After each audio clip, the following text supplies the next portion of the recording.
I'm back! It's Wednesday. I'm back after my 2-month hiatus as a counselor at a sleepaway camp all summer long, which proved to be very old. It proved to get very old very fast. So I'm very, very happy to be home for the few days that I am before I leave for vacation and then school. So the topic is how to handle stress and balancing school stress and personal stress and how they don't interfere with each other and stuff. How not to let them interfere with each other. So right now, my school stress and my personal stress are one and the same because I'm really, really nervous about leaving for college and all of that stuff, and that's kind of both. But in general, during the school year when I have my friend and girl drama and whatever, and then my homework and stuff, I kind of like to try and, for me what works usually is to put aside time to take care of my school stress so that I have time to do my other stuff.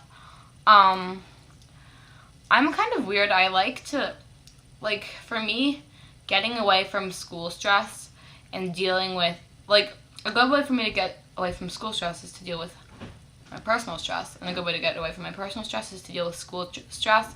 So I try not to let them happen. I try not to deal with them at the same time, or I will go crazy. But they're good to take breaks from each other. Something I do to de-stress is I really, really like to read or write.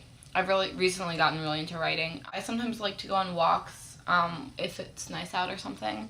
Also, sometimes just submerging yourself in a good TV show is a very good way to keep yourself away from, I'm sorry, I'm playing with my hair, to keep yourself away from stupidity. I know, change of scenery. Okay, so the question is about GSAs, and basically, do you think that they're necessary in order to be an active member of the community?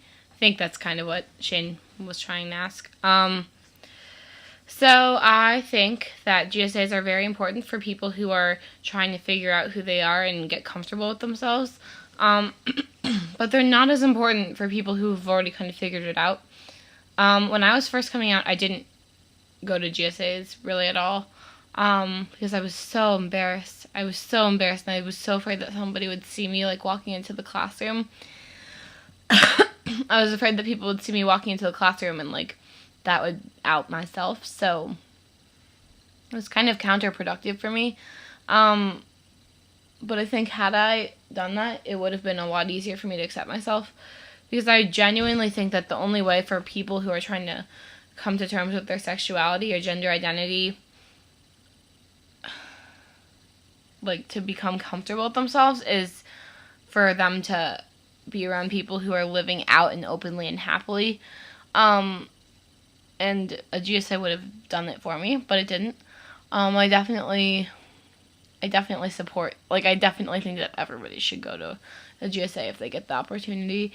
The place I'm going to college next year, I might not join the actual GSA, but it has a very, very, very active, LGBT community. So I definitely plan on maybe doing some activism for that and stuff. Yeah, that's all for this week.